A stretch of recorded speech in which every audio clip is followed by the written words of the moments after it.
উনি ব্যক্তিগতভাবে আমাদের লোহজং উপজেলার বিভিন্ন উন্নয়নমূলক কর্মকাণ্ডে জড়িত। তিনি বিভিন্ন প্রতিষ্ঠানে সবসময় দান করে থাকেন। আমাদের লোহজং মালিকবাড়ির উচ্চ বিদ্যালয়ে তার নিজস্ব অর্থায়নে ভবন হচ্ছে, তিনি স্কুলের জন্য জমি কিনে দেন এবং আমাদের লোহজং কলেজে তার নিজস্ব অর্থায়নে ভবন আছে, তিনি হলদা স্কুলও করেন।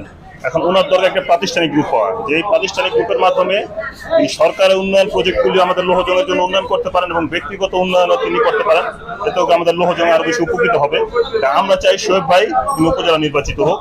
তিনি উপজেলা নির্বাচিত হলে আমাদের বিশেষ করে নদী ভাঙ্গন আমাদের লোহজং উপজেলার একটা বড় সমস্যা। এই সমস্যা মোকাবেলা আমরা মনে করি শোয়েব ভাই যদি উপজেলা চেয়ারম্যান নির্বাচিত হয়, তিনি নদী ভাঙ্গন রোধে কার্যকরী পদক্ষেপ নিতে পারবে এবং আমরা লোহজংবাসী নদী ভাঙ্গন রোধে শোয়েব ভাইকে উপজেলা চেয়ারম্যান হিসেবে পেতে চাই। লোহজং তারা অনেক উন্নত হতে পারবে, ঠিক আছে। লোহজংবাসী নদী ভাঙ্গার থেকে অনেক রায় পাবে আর কি, কোনো বালু কাটা চলবে না, ঠিক আছে। একমাত্র কত ভাই সে বালু কাটাটা বন্ধ রাখবে, ঠিক আছে। অনেক